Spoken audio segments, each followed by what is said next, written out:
en el animal, ¿no? Y obviamente ahí hay una diferencia en cuanto a la enfermedad.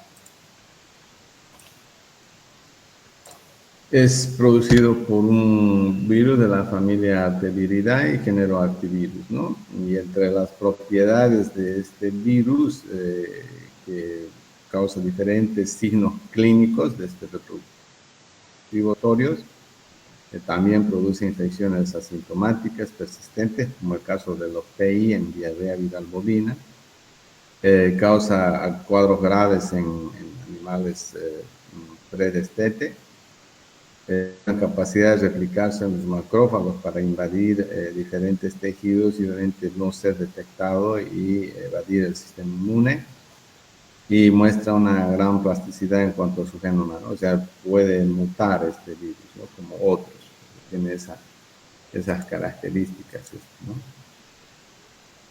La viabilidad del virus en el medio ambiente es altamente dependiente del pH y la temperatura, ¿no? Y sobre esto, por ejemplo, han hecho experimentos y han podido apreciar que es estable a los 20 grados centígrados durante 30 días, mientras que otras bibliografías indican que sobrevive meses a 20 grados y a 4 grados es estable hasta 7 u 8 días, ¿no? Pero lo interesante está aquí, ¿no? Que en carne fresca al medio ambiente puede sobrevivir 48 horas, entonces es suficiente tiempo como para poder desencadenar brotes en otros animales. Y obviamente, si sobreviven en la carne fresca, pues a veces con los desechos de lo que han faeneado, pues elaboran alimento concentrado para los cerdos y obviamente ahí podría haber una probabilidad, ¿no? No es tan directa como PPC o Jesty, ¿no? Hay una probabilidad de transmisión. Y esta información contempla altas concentraciones virales, ¿no? Pero obviamente cuando ya hablamos de concentraciones bajas, sobreviven 3 días entre estas temperaturas de 4 grados, que es casi congelación, porque obviamente el tema de refrigeración va de 4 a 8 grados, ¿no? En el caso de las vacunas, por ejemplo, ¿no? Entonces tiene cierta capacidad de sobrevivencia. Este virus se diagnosticó en 1987, o sea, es relativamente nuevo, y ya en Estados Unidos y ya para el 90 ya se expandió a países de Europa, y obviamente hoy por hoy este virus, al ser tan contagioso y provocar problemas respiratorios y reproductivos, entonces está considerada en la Organización Mundial de la Salud como una necesidad de su reporte, porque obviamente se ha expandido y gracias a lo que son los sistemas intensivos facilita su diseminación y perpetuación en poblaciones porcinas, ¿no? Entonces, la transmisión, la sobrevivencia en el medio ambiente, cuando por 2 o 3 días, facilita, ¿no? Y obviamente la diversidad de signos clínicos que provoca, eso también en algunas etapas de la enfermedad puede confundirse con otras enfermedades bacterianas como pasterelosis, y obviamente el tratamiento iría de una manera asintomática a tratar una infección secundaria en pulmón, siendo que el principal problema es una enfermedad por el síndrome respiratorio, ¿no?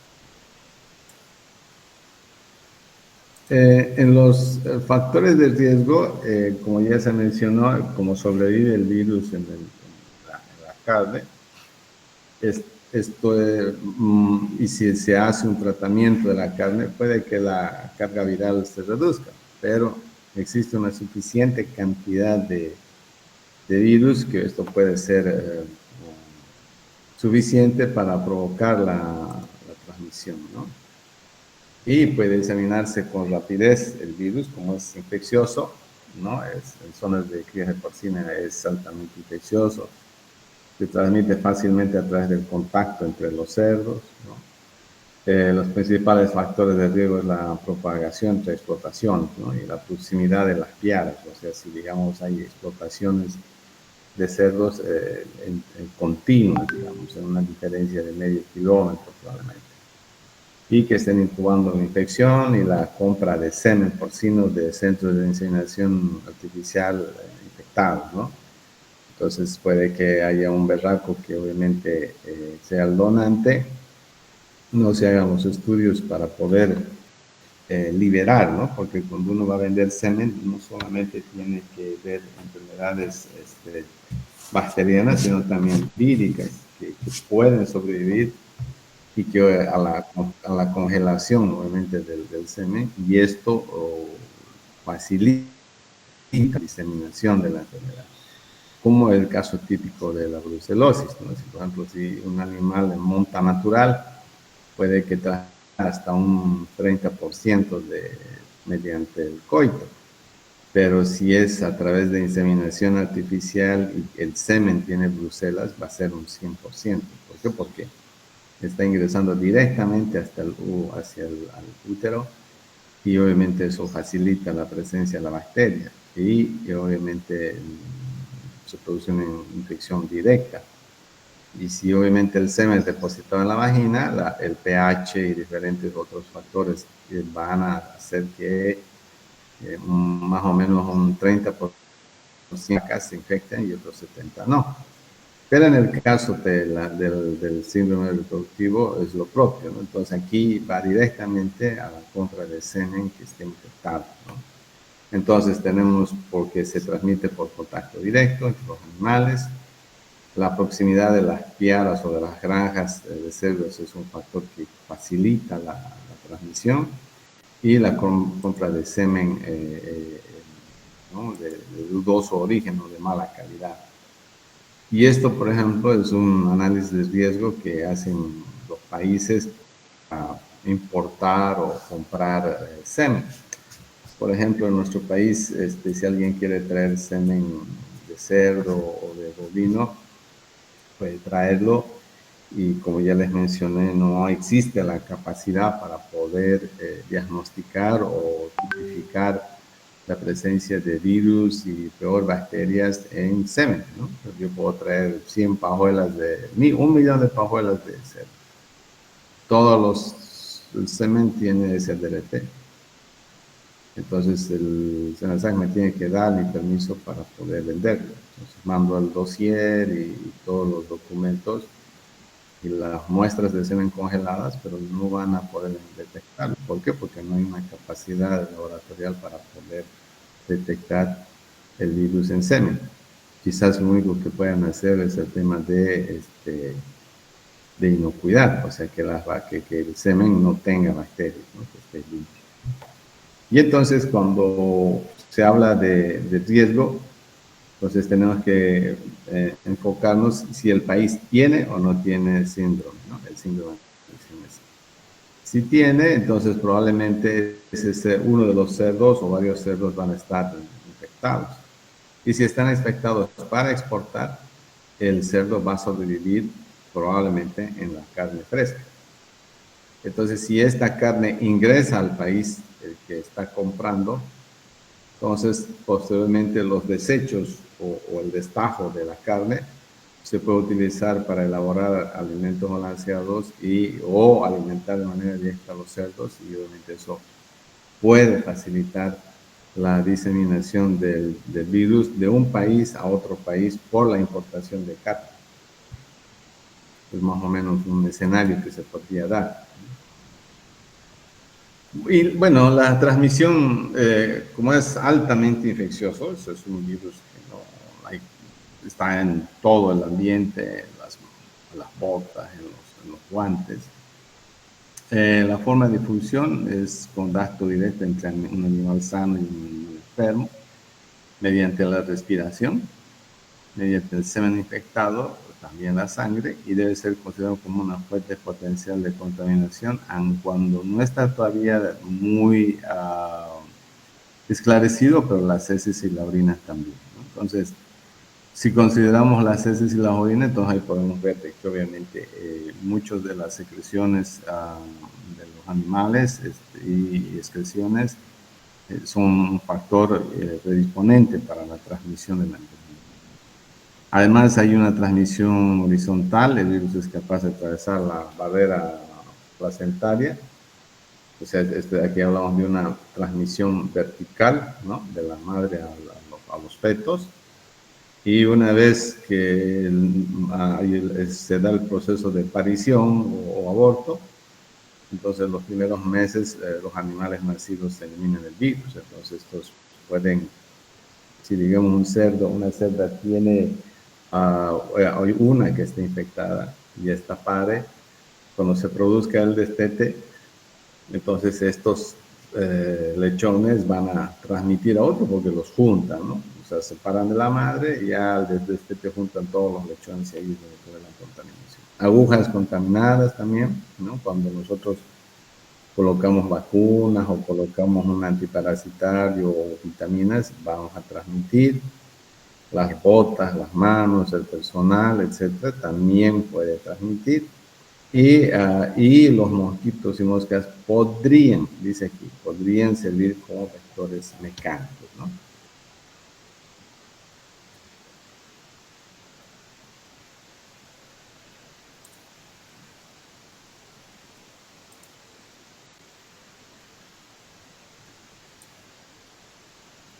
Y más o menos es así, ¿no? Por donde obviamente, incluso por la lactancia, podría transmitir, ¿no? Y las especies afectadas son todos los cerdos domésticos como los asilvestrados, ¿no? O sea, jabalíes, el tema de los cochipintados, etcétera, etcétera. Podrían ser pasibles a que se les transmita. Y se desconocen muchos aspectos de la epidemiología de la enfermedad, especialmente en la vida silvestre, ¿no? Porque no es, como una enfermedad relativamente nueva, la capacidad de diseminación entre animales silvestres todavía no está muy bien esclarecida, pero que estos animales son susceptibles y que pueden enfermarse. Por ejemplo, la WBS, la Wildlife Conservation Society, que está en Bolivia, hizo un estudio en el Parque Madidi y obviamente el Parque Madidi que está en el Beni, hace frontera con sistemas de explotación tanto de las comunidades que viven ahí como también de ganadería, ¿no? Ya han encontrado, o sea, ellos como trabajan con insectos, plantas, reptiles, etcétera, etcétera, también hay un área que son los mastólogos, que son los que capturan mamíferos y extraen muestras de sangre o encuentran animales muertos, ¿no? Porque a veces se encuentran animales muertos sin signos de que haya sido disparado, ¿no? Para la caza. Entonces, colectan muestras de sangre, órganos, entonces hacen histopatología, hacen serología, etcétera, etcétera. Y ahí han podido, por ejemplo, demostrar que había cerdos salvajes, había abortos, y han podido tomar muestras de sangre de la madre, han capturado, tomaron muestras de la sangre del coche pintado y diagnosticaron Brucella abortus, ¿no? Y así, hay varios animales salvajes que se contagian de enfermedades de los animales domésticos. Y obviamente la dinámica de transmisión entre especies salvajes no es muy conclusiva por el hecho de que obviamente hay que realizar monitoreos, capturas, liberar y obviamente un trabajo muy complejo. Pero ellos han demostrado de que sí, efectivamente se puede dar la transmisión de enfermedades de los animales domésticos a silvestres en Bolivia, ¿no? Se ha demostrado en muchos países, ¿no? Pero había que hacerlo. Entonces, en este caso, por ejemplo, si hay granjas de cerdo y obviamente algún coche pintado ingresaría por los alimentos que hay, obviamente existiría la probabilidad de que se disemine, como también la presencia de cerdos en crianza de traspatio, ¿no?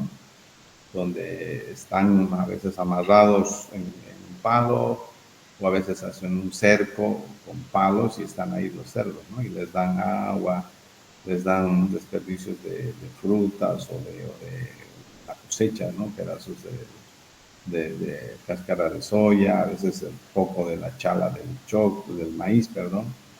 Y entonces ese alimento puede atraer a otros cerdos salvajes y al estar en contacto con los cerdos domésticos provoca la transmisión. El periodo de incubación varía de 3 días a semanas y obviamente hay etapas de latencia en las áreas endémicas, ¿no? Pero obviamente ese es otro escenario, pero aquí son en 3 días a varias semanas, ¿no? Esto no lo vamos a ver. Y los signos clínicos van en diferentes formas, ¿no? Tenemos la forma reproductiva y la respiratoria. Y muestran un comportamiento epidemiológico distinto, ¿no? Porque obviamente si vemos abortos o una baja tasa de concepción en cerdas, obviamente uno piensa que podría ser otras enfermedades, podría ser deficiencia de minerales, podría ser un mal manejo, una mala inseminación, etcétera, etcétera. Y las respiratorias lo propio, ¿no? Que podrían desvincularse, o sea, puede que haya cerdas que tengan problemas reproductivos y otros cerdos que estén en destete con problemas respiratorios, ¿no? Entonces, a veces eso puede dar lugar a una confusión y creer que esos signos clínicos podrían ser diferentes, ¿no? O sea, que son dos agentes etiológicos diferentes, ¿no? Siendo que podría ser el síndrome el que estuviera afectando de diferente manera tanto a cerdas como a animales de destete, como por ejemplo, ¿no? Y la forma reproductiva tiene un carácter epidémico, o sea, la elevada tasa de mortalidad o la elevada baja tasa de concepción. Y esto obviamente responde a una respuesta inmune pobre y obviamente al haber una respuesta inmune pobre, pueden los signos clínicos tener distintos grados de severidad. ¿Quién se conecta pues tan tarde? Estamos hablando ya hace rato. Qué bueno.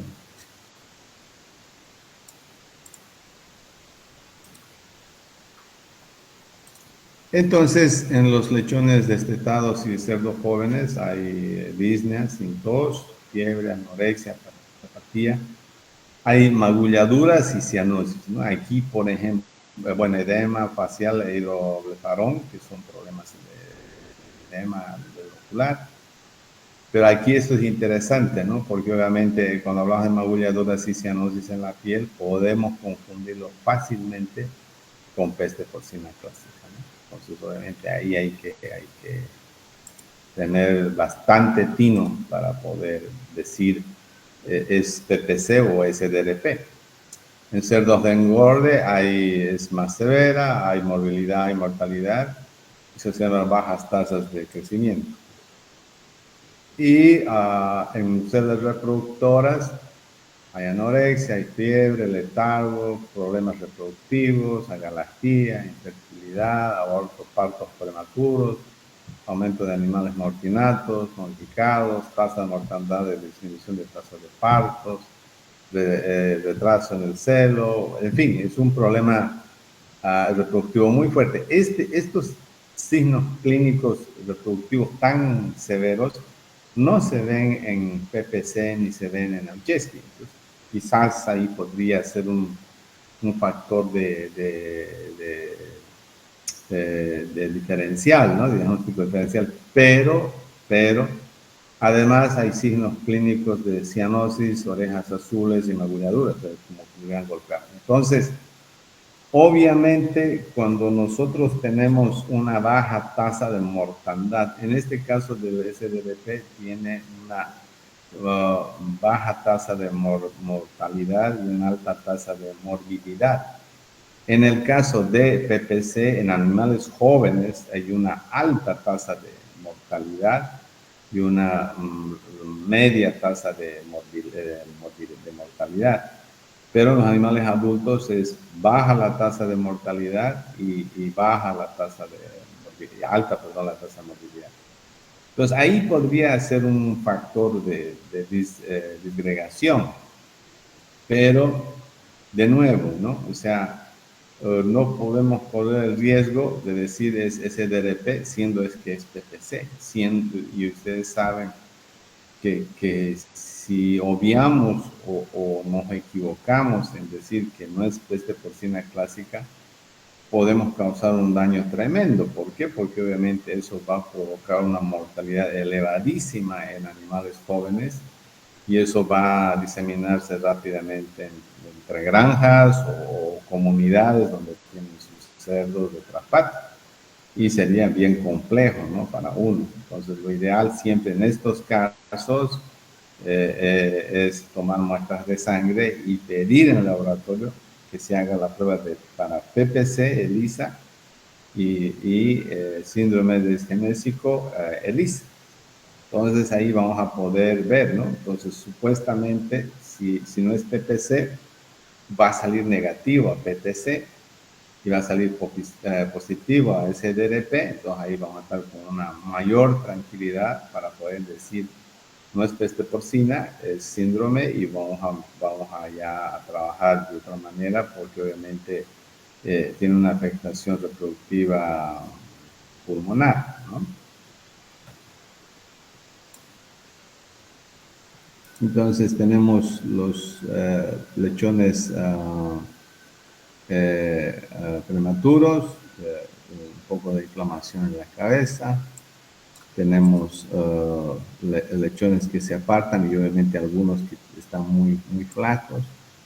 Aquí, por ejemplo, podemos ver, ¿no? Estas lesiones a nivel de la oreja y de la espalda que se confunden fácilmente con PPC. Hay lechones abortados, hay lechones pequeños, hay cerdos con dificultad respiratoria, ¿no? Asociada a la infección pulmonar. Aquí se pueden ver lesiones en la espalda de este animal y en la oreja como si lo hubieran golpeado. Hay áreas hemorrágicas y congestivas en el pulmón. Hay secreciones conjuntivales en el ojo de los cerdos. Y hay estas lesiones que son fácilmente confundibles o compatibles con PPC, ¿no? Y las lesiones pomorten del síndrome reproductivo respiratorio, como es una enfermedad multisistémica, ¿no? Entonces afecta a muchos tejidos desde el punto de vista reproductivo, pulmonar, puede provocar áreas neumónicas, hemorrágicas, congestivas a nivel pulmonar, aumento de los nódulos linfáticos, puede aparecer lesiones y hemorragias a nivel de útero, ¿no? Puede haber congestión e irritación nasal y conjuntival. Entonces son lesiones de varias índoles que puede suceder, ¿no? Y en el caso de los pulmones, por ejemplo, afectados por síndrome respiratorio, síndrome disgenésico respiratorio reproductivo, tenemos una severa neumonía intersticial, en donde podemos ver aquí todo el pulmón está con congestión y pequeñas hemorragias y hay una inflamación pulmonar aguda, ¿no?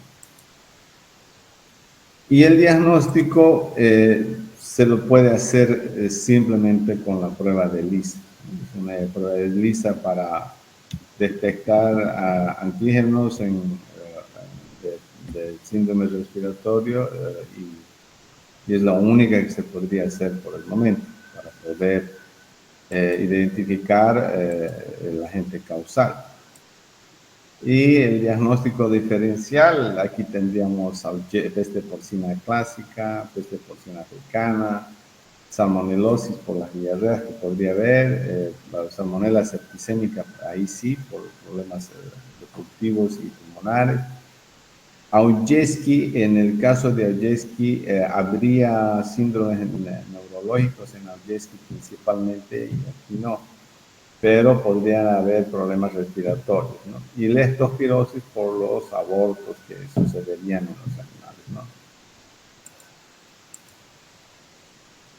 Y el tratamiento, no existe un tratamiento específico, ¿no? Y todos los tratamientos son medidas profilácticas o medidas para mejorar la condición física de los animales, ¿no? Si hay abortos, entonces utilizar antibióticos de amplio espectro para evitar que haya una metritis y esto derive en una kilometra en las cerdas, utilizar analgésicos que bajen la fiebre si es que el animal lo tiene, utilizar alimentos ricos en zinc y complejo B para poder paliar la diarrea si es que tiene, y el complejo B para recuperar su condición corporal, ¿no?, de los animales. Son medidas que van a ayudar. Ahora, ese sería un tratamiento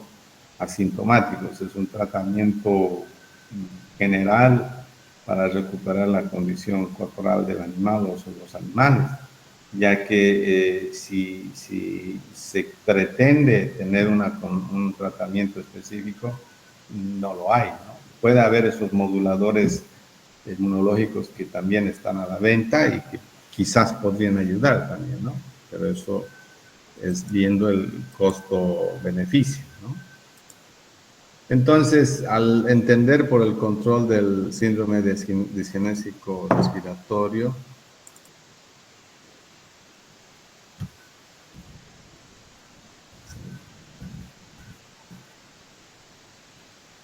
se la puede considerar una... Oh, ¿qué pasó?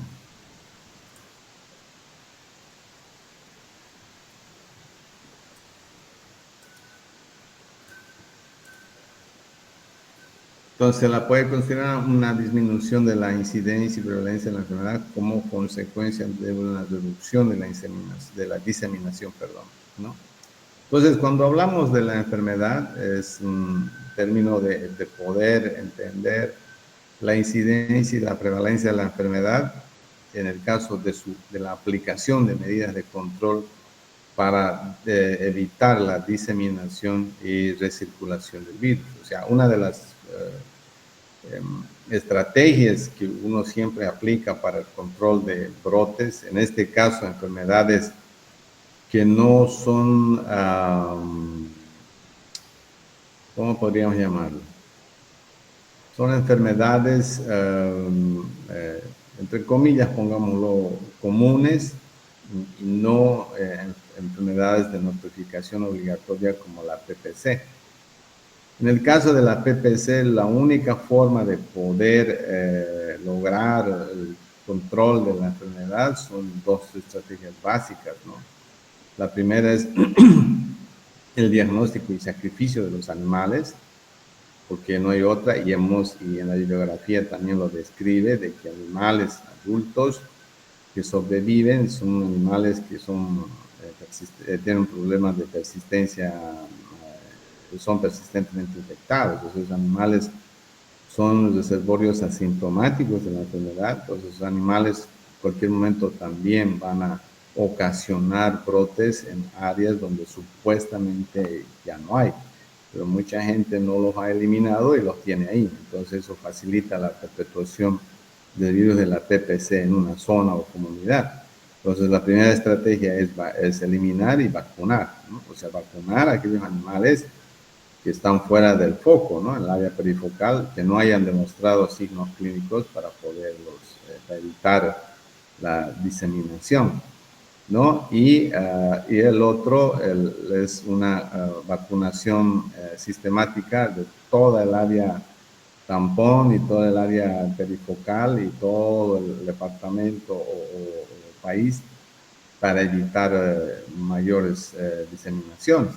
Pero en el caso de estas enfermedades como el síndrome disgenésico respiratorio, la rinitis atrófica, por el circovirus, por ejemplo, son enfermedades que son infecciosas y están presentes. Entonces, lo único que se podría hacer es reducir su incidencia y prevalencia, reducir la frecuencia, ¿no? Y en base a un control que se haga dentro de la tiara para evitar las manifestaciones clínicas que deriven en cuadros clínicos donde los animales se infecten, por ejemplo, por una pasterela y ya no sea un problema del virus, sino sea un problema de una enfermedad, de una infección secundaria que obviamente amerita el tratamiento con antibióticos, ¿no?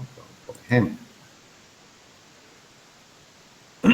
Uno de los métodos para evitar la introducción de virus en el rebaño es la realización de una cuarentena. Entonces, cuando se traen animales hay que llevarlos a otro ambiente o corral o lugar donde determinen para poder hacer el diagnóstico en serológico y que al ser una infección por el que se demuestre que se transmite por vía aérea, entonces se tiene que tener bastante nivel de bioseguridad y evitar que estos animales estén en contacto con los de la tierra, ¿no? Porque obviamente eso puede ocasionar la transmisión fácilmente, ¿no? Y la probabilidad de que un cerdo infectado no sea detectado en la cuarentena en el destino es menor que en el origen, ya que el tiempo que transcurre desde el inicio de la exportación hasta el ingreso y estadía en la cuarentena mejora las posibilidades de detección. O sea, ¿qué quiere decir esto? De que si yo compro un cerdo en Sucre, digamos, compro 100 marranas en Sucre, el hecho de traer, y supongamos que en Sucre compro 100 marranas, y de esas 100, digamos que hay 10 que están en periodo de incubación de SDRP.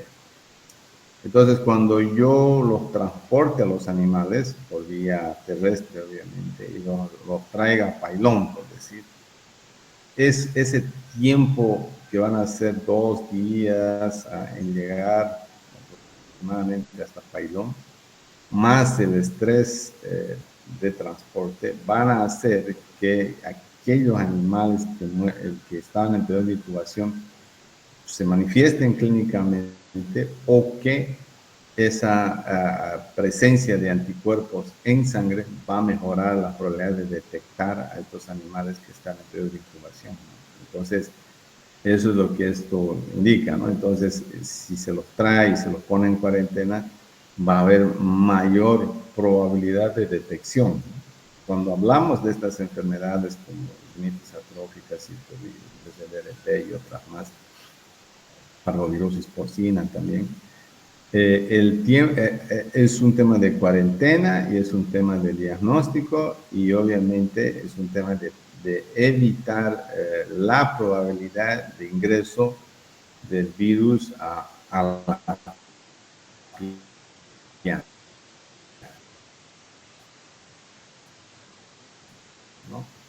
No hay eso que decir yo, hay que erradicar, o sea, todos los positivos hay que eliminarlos, porque desafortunadamente no estamos en un nivel de declarar libre de SDRP o estamos en un proceso de erradicación, no hay. Entonces debemos convivir con estas enfermedades, como en el caso de rinotraqueitis y diarrea viral bovina, debemos convivir y obviamente aplicar las vacunas y estrategias y todos los procesos de bioseguridad para estas enfermedades, ¿no? Cuando hablamos de bioseguridad, como ya les dije, tenemos que aplicarlas a estas enfermedades. Y entonces, en el caso de todas estas, no hablando de PPC ni Ojeski, pero hablando de rinotraqueitis, infección, rinitis atrófica en cerdos, la enfermedad de circovirus, parvovirosis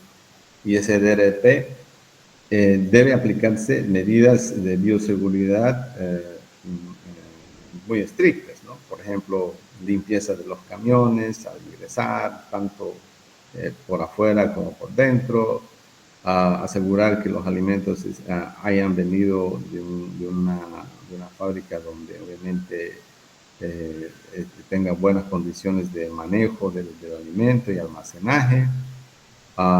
que en el lugar donde estamos no haya brotes de SDRP o de estas otras enfermedades, que alrededor de la granja no haya cerdos criados de traspatio, y si los hay, realizar una labor preventiva de ir a vacunar esos cerdos. La empresa puede gastar máximo, pues será $100 en vacunar todos esos cerdos que viven alrededor de la propiedad contra todas esas enfermedades, pero lo hace desde un punto de vista de cuidar su bioseguridad del establecimiento. Y la gente que vive alrededor va a estar muy agradecida porque están vacunándolos de manera gratuita. Pues de esa manera uno se protege protegiendo alrededor, ¿no? Si eso es valga la redundancia. Y se estima que un brote de CDP reduce la producción en un 5 a 20%, es altísimo, ¿no? Y las pérdidas de productividad en Estados Unidos en el 2005 se calcularon en $560 millones, ¿no? Y el 2010 fueron 600, ¿no? Entonces, obviamente, es una enfermedad que provoca problemas serios, especialmente en el ámbito reproductivo, donde hay bastantes abortos, hay nacimiento de lechones débiles, y obviamente eso afecta mucho la producción de área porcina.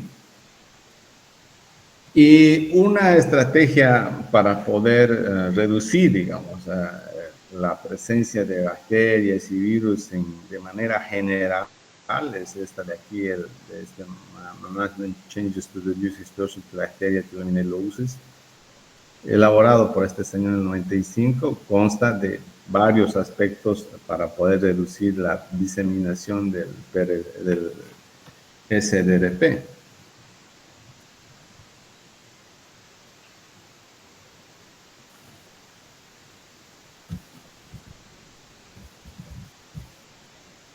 Entre estas está ¿no? evitar el intercambio de lechones entre camadas, ¿no? Realizar adopciones, perdón, realizar adopciones solo en las 24 horas de vida en los cerdos, porque obviamente si digamos nacen los lechones, obviamente la probabilidad de transmisión de la madre a los lechones es menor si es inmediatamente movido el lechón a otras.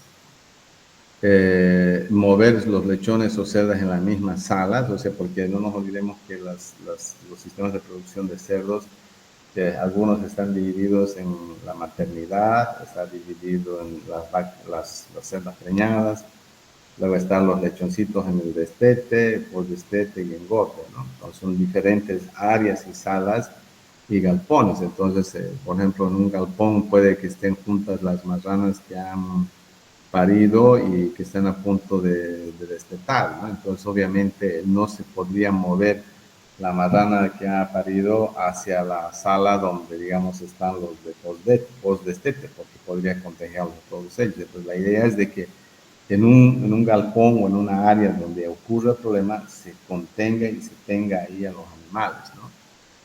Evitar el uso de nodrizas para salvar lechones, porque las nodrizas podrían tener la enfermedad. Evitar el manejo innecesario de medicamentos en los lechones, ¿no? O sea, no aplicar antibiótico a diestra y siniestra, sino a los animales que estén enfermos. Y si, digamos, tenemos, yo no sé, 200 lechones y hay 50 que tienen signos clínicos, hay que habilitar un hospital en una área alejada y obviamente darle todas las condiciones, ¿no? O sea, ventilación, y si está haciendo frío que tenga cortina, agua, y tratar solamente a ese grupo, ¿no? Ahora, inyectarlo a veces es complicado, entonces lo que se podría dar es antibióticos en el alimento, ¿no? En este caso. Evitar el movimiento de los animales retrasados a otras habitaciones, o sea, por ejemplo, hay animales que son los animales refugio, que le llamamos, ¿no? Que son animales que no tienen un desarrollo normal como el resto. Aplicar todo el sistema, todo dentro, todo fuera, entonces se vende todos los animales, se despobla toda esa zona que es de lechones, por ejemplo, y ya, ¿no? Ya se desinfecta, se limpia, ¿no? Hacer adopciones de lechones solo cuando sea absolutamente necesario, donde obviamente si tenemos animales de buena genética, tratar de hacer eso. Sacrificar los lechones enfermos o que tengan un peso significativo inferior a lo normal. Entonces ahí se sacan medias, ¿no? Y los que estén por debajo de la media se los sacrifica porque probablemente la alimentación que se los dé a ellos no va a significar suficiente como para que haya una ganancia, ¿no? No a practicar la retroalimentación con heces, que eso no se da en otros países.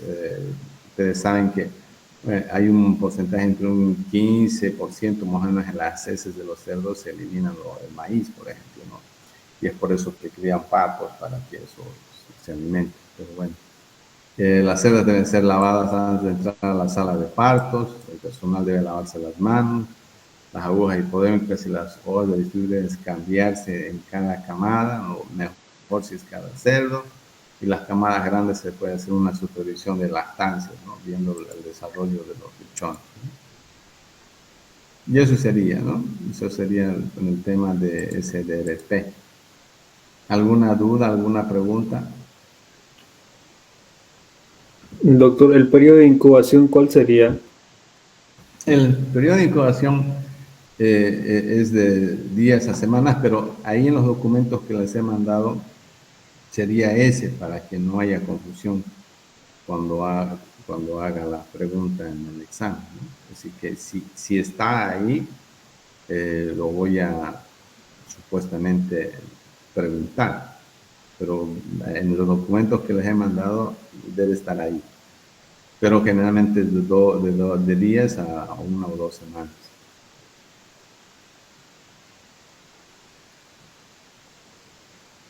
Ok, son las 9:30. Volvemos a las 10 para el otro tema, ¿ya? Para influenza.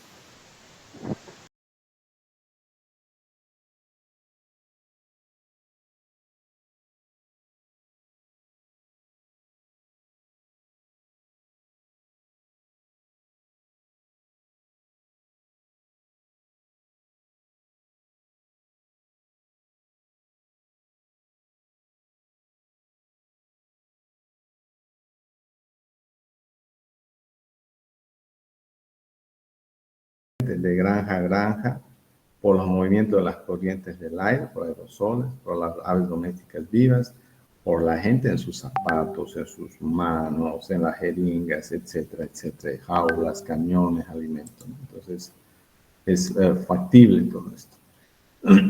Y el virus sobrevive harto tiempo, entonces obviamente eso facilita también la diseminación.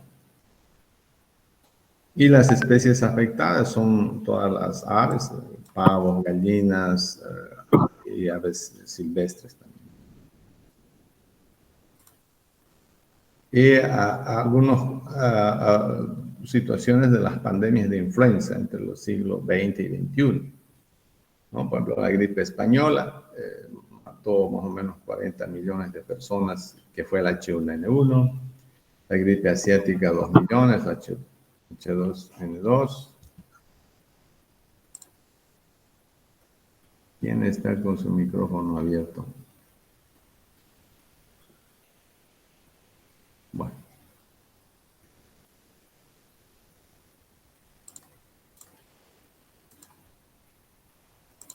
Y el 68 la gripe de Hong Kong, la gripe aviar del H5N1 y la última que fue la gripe porcina, en más o menos 150 muertos por la H1N1. Pero esto no se asemejó a la de gripe española porque aquí estaba el oseltamivir, ¿no? O sea, si no hubiera habido oseltamivir, seguramente hubiera llegado hasta así.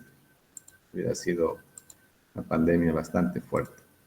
Y el periodo de incubación está entre 3 a 5 días y puede prolongarse hasta 21 días, ¿no? Los signos clínicos son muy variables, tales como la virulencia del virus, ¿no? Que puede ser H5N1, H1N1. la especie afectada, si son patos silvestres, si son aves de corral, si son pavos, etcétera, etcétera, la edad, el sexo, la susceptibilidad y enfermedades concomitantes, ¿no? O sea, que haya diferentes grados de pasterelas, que por ejemplo en el galpón hay un mal manejo y no hay una ventilación adecuada en el galpón, que se acumule el amoníaco y el amoníaco presente en el galpón lastima las vías aéreas superiores e inferiores del ave, lo cual puede dar lugar a infecciones secundarias de pasterelosis, por ejemplo, ¿no? O estafilococcus también. Aparece repentinamente, muchas aves se ven muertas, o sea, uno entra al galpón y ve 20, 50 animales muertos, entonces obviamente es un tema bastante fuerte el tema de mortalidad. Hay inapitencia, plumas erizadas, hay fiebre, algunas tienen marcha vacilante, y bueno, en la producción de huevos se corta rápidamente. En los pollos de engorde hay depresión, inapitencia, incremento en la mortalidad, edema en la cara, en el cuello, lesiones, signos clínicos neurológicos como tortícolis, ¿no? Torsión del cuello, ataxias como el caso de convulsiones, y obviamente eso es evidente un signo clínico de esa manera, ¿no? Entonces aquí están los edemas, no se ven bien las fotos, no pude tener buenas fotos, pero aquí hay áreas cianóticas, ¿no? Hay hemorragias en las piernas, hay diarrea en los aves, ¿no? Las lesiones post-mortem, bueno, se pueden ver depresión de los centros linfoides, degeneración parenquimatosa y necrosis en el hígado. Hay edemas, hay hiperemias, hay hemorragias, hay focos linfoides perivasculares en varios órganos. Luego se ha observado pancreatitis hemorrágica en gatos infectados naturalmente. En perros que se han infectado naturalmente se observa rinorrea nasal con sangrado y congestión y edema pulmonar. En cerdos infectados experimentalmente se observan lesiones pulmonares. Un estudio realizado por las cerdas infectadas con H5N1 de linaje asiático, o sea, de una cepa asiática, detectó lesiones pulmonares mínimas, bronquitis, alveolitis, y los otros infectados experimentalmente desarrollaron lesiones pulmonares, ¿no? Entonces, aquí podemos ver de que obviamente hay una afectación no solamente a aves, principalmente a aves, pero hay bastantes lesiones hemorrágicas y es por eso que es un tema bastante agudo, ¿no? Entonces, hemorragias petequiales en corazón, ¿no? Y que obviamente por eso son los cuadros clínicos severos y las mortalidades altas, ¿no? En cuanto al diagnóstico, se puede tener alguna percepción de la alta mortalidad, edemas y hemorragias, que eso nos puede dar un diagnóstico presuntivo. Y obviamente ese diagnóstico presuntivo debe ser corroborado por un diagnóstico laboratorial, que puede ser con inmunodifusión en gel agar y PCR, pero están ahorita realizando esta prueba en Bolivia, ¿no? Y el diagnóstico puede ser Newcastle por las lesiones nerviosas, la enterotraquitis infecciosa, que son las infecciones de la vía respiratoria alta y baja, intoxicaciones agudas cuando los animales tienen problemas respiratorios, digo, neurológicos, y muertes súbitas, ¿no? Muertes bastante agresivas, y otras enfermedades que causan inflamación de la cresta y barbilla. Y en el caso de cólera aviar, ¿no? En el caso de cólera aviar se pueden encontrar lesiones necróticas a nivel pulmonar, ¿no? Y obviamente en el caso de influenza aviar altamente patogénica también se encuentran lesiones hemorrágicas, pero en cólera son necróticas. Pero obviamente a veces las lesiones pueden variar y obviamente eso nos puede dar una confusión si es cólera o influenza aviar, que obviamente debemos tener mucha precaución y realizar el diagnóstico, ¿no?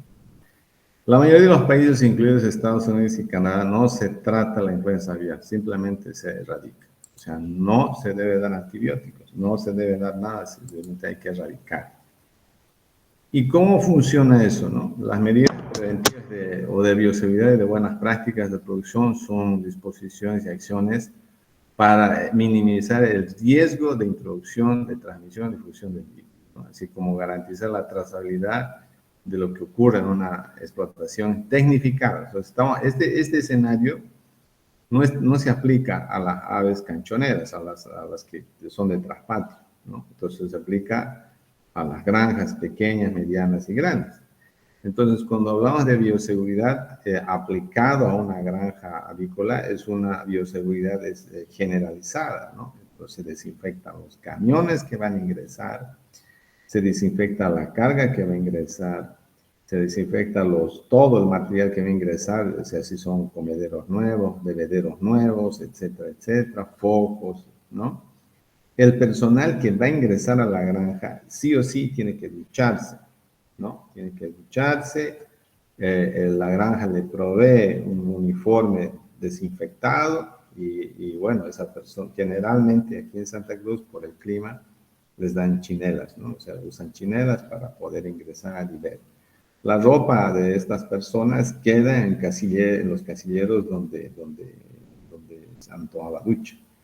Y cuando ya salen de la granja, pues ese uniforme lo dejan a un lado y se ponen su ropa y salen. Entonces tenemos a un área, entre comillas, sucia, que sería el baño y la ducha, donde ahí pues se realiza la mayor bioseguridad en el caso de las personas. Pero cuando va a ingresar un vehículo, se tiene que fumigar el vehículo por completo, ¿no? Para evitar justamente el ingreso de virus o otras bacterias como fomites en el camión, en las llantas, en el alimento, etcétera, etcétera, ¿no? Y obviamente esas medidas de bioseguridad salvaguardan cuadros como el caso de la influenza aviar, pero obviamente no está supeditado a la presencia de aves silvestres, ¿no? Que obviamente es más complejo. Por eso, cuando ustedes van a las granjas avícolas, están separadas algunas hasta de 1 kilómetro, ¿no? Y están orientadas de este a oeste y alrededor de las granjas tienen que estar todo desbrozado, o sea, no puede haber pasto alto, no puede haber árboles, porque los árboles atraen a aves silvestres. Entonces, por esa razón, cuando hay granjas avícolas, no hay árboles en la granja. Alrededor, claro, pero o sea, como decimos, en los límites de la propiedad, ahí podría haber árboles, pero ese árbol a la próxima granja debe estar a 1 o 2 kilómetros. Entonces, obviamente, eso ayuda a minimizar la presencia de aves silvestres en granjas tecnificadas. Todo lo contrario en granjas de traspatio, donde obviamente la gente a veces bota el maíz, bota otro alimento, las aves domésticas comen, y también se acercan aves silvestres, pues, ¿no? Y ahí es donde ocurren estas situaciones de interfaz. En el caso de detectarse un foco de influenza aviar altamente patogénico, ¿no? Permite sustentar varias acciones de control. Una de ellas es la cuarentena de la unidad de producción, conforme al tiempo y lugar que determine el servicio veterinario oficial. La despoblación, o sea, tiene que ser destruida o sacrificada toda la parvada. La disposición de cadáveres y carcasas de manera adecuada, en otras palabras, tienen que ser enterrados, no pueden ser quemados. Podrían ser quemados, pero no hay un horno crematorio que aguante 10.000, 20.000 aves, ¿no? El establecimiento de vacío sanitario, al menos por 21 días. O sea, 21 días no tiene que haber, ni una ave para crianza. La posible vacunación, eso es discutible, ¿no? Ahorita vamos a hablar sobre la vacunación, pero se ha visto de que la vacunación no evita que otros animales se infecten, o sea, otras aves. Se pueden tener falsos positivos al momento de realizar el diagnóstico y estar ante la disyuntiva, ¿tenemos un brote o no tenemos un brote? Muchos países no están utilizando la vacunación porque precisamente eso les impide tomar decisiones ante la detección de anticuerpos en un muestreo que se realiza en una granja y decir, bueno, ¿está vacunado? Sí, pero ¿tendrá o no tendrá? ¿Se comportará como portador asintomático? ¿No? La introducción de aves centinela a la unidad afectada pasados los 21 días para ver si se enferman y si se enferman, se hace la necropsia, se toman las muestras de sangre para ver si realmente murió o enfermó por influenza aviar o no. Si murió, entonces da más tiempo para que haya el vacío sanitario en la granja. Posteriormente que ya las aves centinelas pasen esa etapa de riesgo, entonces recién ya se puede repoblar la granja y hay que investigar el origen del brote, ¿no? O sea, de dónde vino, cómo vino, cuántos animales fueron sacrificados, etcétera, etcétera, ¿no? Y todo eso lo tiene que realizar en unión, la granja, en unión con el SENASAC, en este caso que es el Servicio Veterinario Oficial, ¿no? Y luego todos los desechos orgánicos e inorgánicos deben ser enterrados, ¿no? Desinfectados y enterrados en esa granja donde ocurra esta situación. Y las vacunas no se usan rutinariamente, sin embargo los países pueden considerar la vacunación como una medida de control preventiva. Y las vacunas aviares son generalmente autógenas o del virus en el mismo subtipo tipo. La actualidad, vacunas con licencia de servicio veterinario incluyen las vacunas que tienen la cepa H5, ¿no? Y entonces esto requiere una decisión del servicio veterinario si se debe o no debe vacunar ante esta disyuntiva. Ahora, vacunan contra el H5N1, no hay problema, pero mañana viene el H1N1 y no hay inmunidad cruzada. Entonces, ¿no? Ahí hay una disyuntiva que tienen que tomar esa decisión. Y las vacunas pueden permitir a las aves excretar el virus mientras permanecen asintomáticas. Es crucial que se realice una buena vigilancia y se controle los movimientos durante la campaña de vacunación. Los métodos usados para reconocer infecciones por virus en campo en parvadas incluyen la estrategia DIVA, diferenciar animales vacunados de los infectados y el uso de aves centinelas. Entonces aquí viene un trabajo bastante minucioso de vigilancia epidemiológica y control. Y la vacunación puede ejercer presiones de selección del virus de la influenza aviar y eventualmente podría provocar la evolución de cepas más resistentes, ¿no? O sea, hay un tema de diagnóstico diferencial, hay un tema de sensibilidad y especificidad en la técnica de diagnóstico y hay una probabilidad de evolución o mutación de una cepa a otra o que ésta se haga resistente. Y hoy tendríamos una cepa nueva originada por la vacunación y hoy ya una interfaz mucho más atenuada o una cepa más agresiva.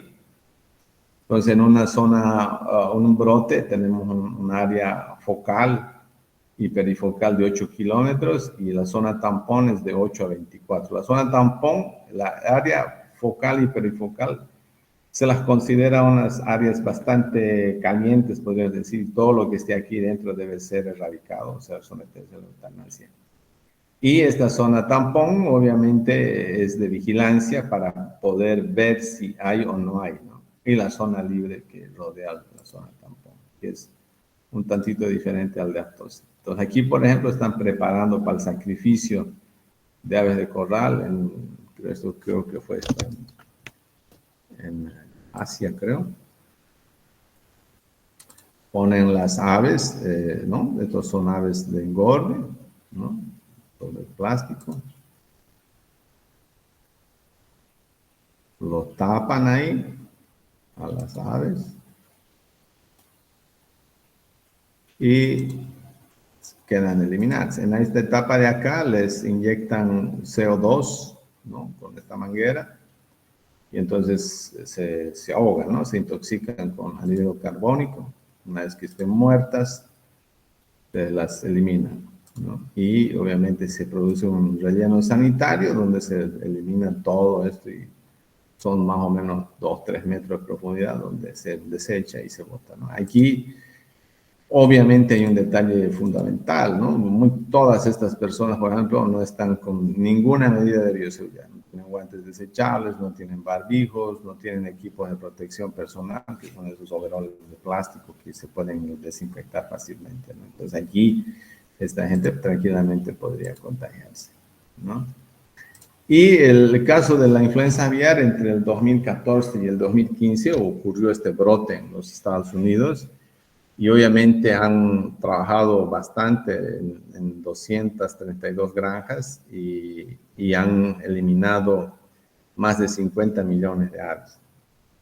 Imagínense, desde el año 2015 hasta ahorita son 8 años más o menos, y hoy por hoy, o sea,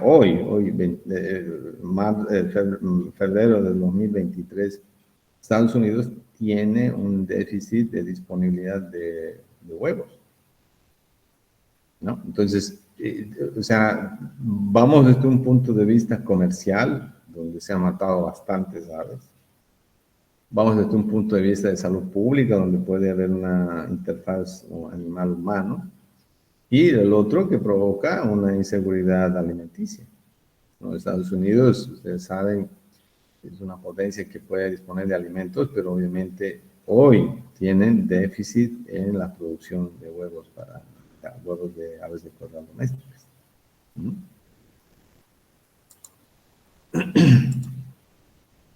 Y el promedio de confirmación de la culminación de la despoblación de todas las instalaciones fue de 6 a 10, o sea, en 6 días limpiaron todo, debido al tamaño de las bandadas. En promedio tomó 15 días, ¿no?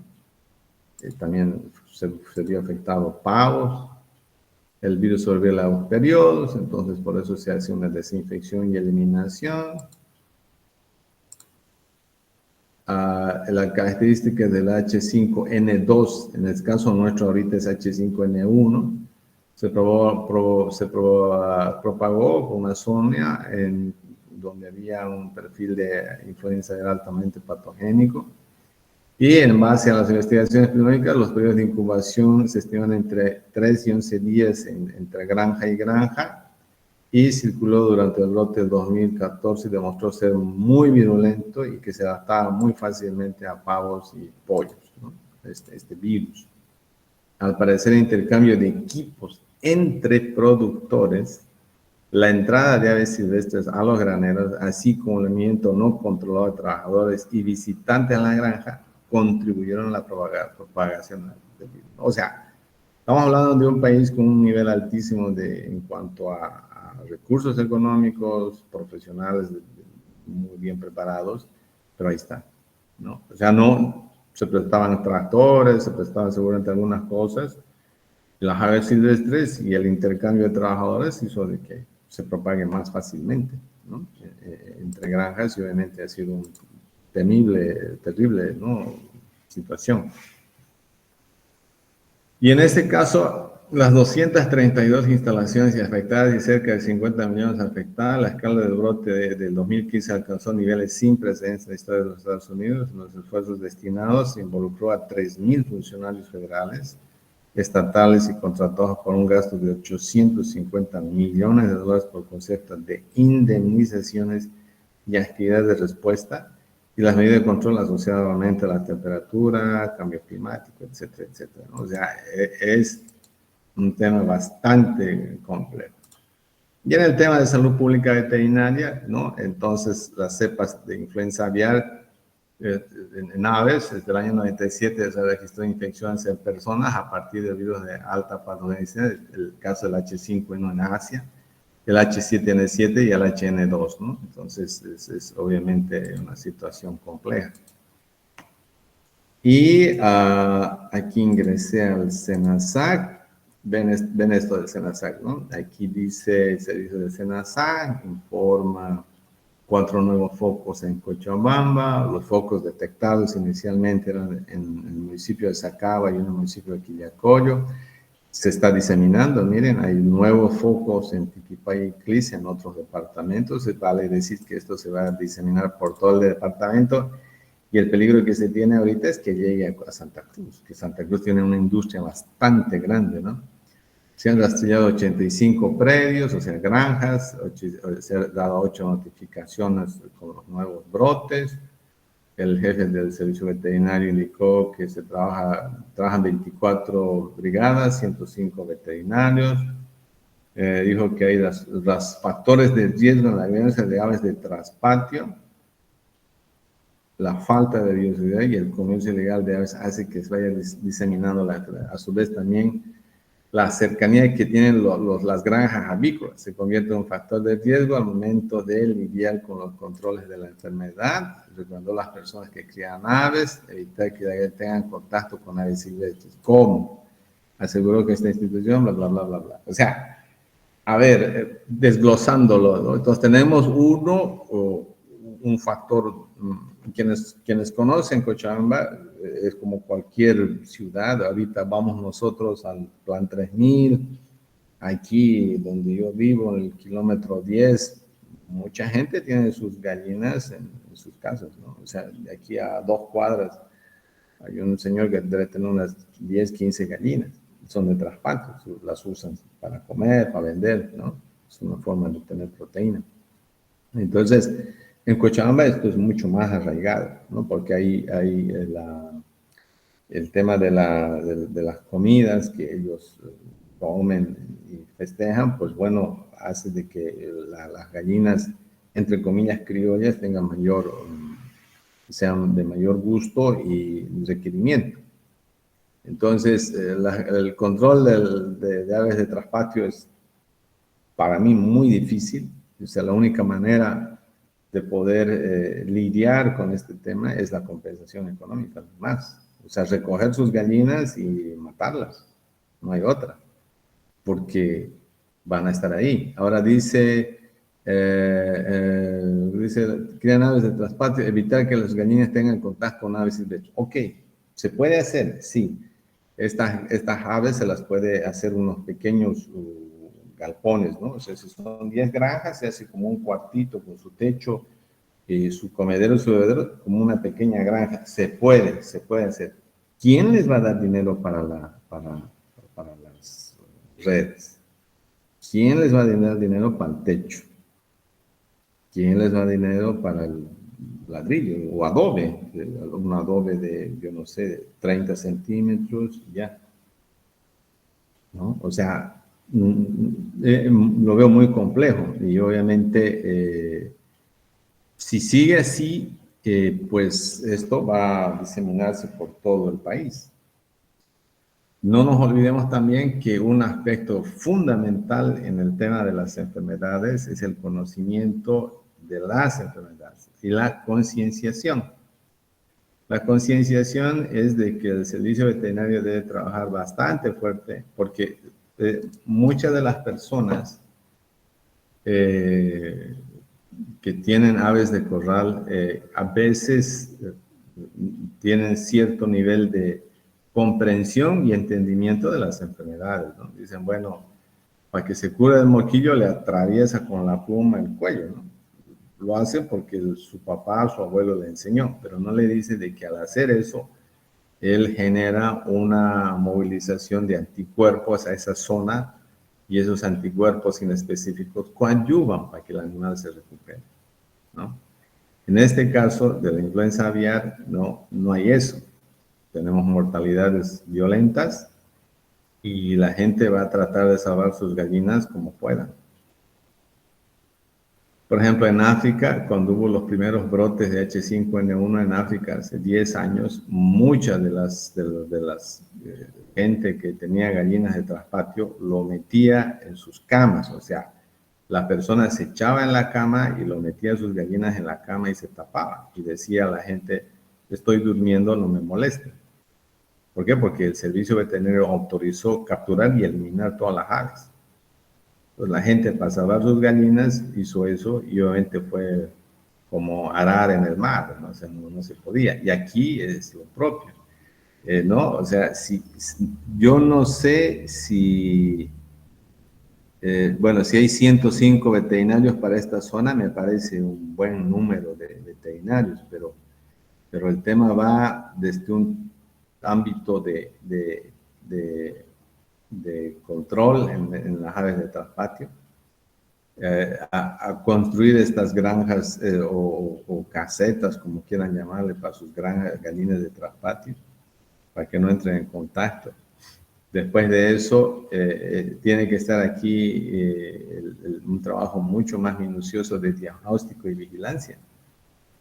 O sea, si en estas zonas de Tiquipaya y no sé qué, el pueblo,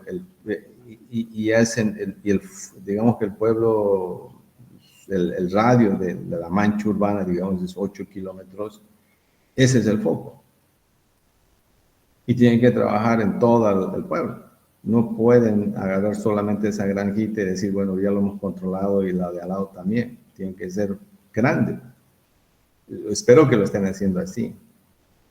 Porque si una persona agarra una granja y hace 1 kilómetro, seguro que va a tener otro foco más allá. Entonces van a ir creciendo los focos. Y al final va a tener 10 focos en 8 kilómetros. Siendo que debería haber controlado el primer foco en esos 8 kilómetros y tendría un foco nada más. O 2, o sumo 3. Pero lo hubiera controlado, hubiera detenido.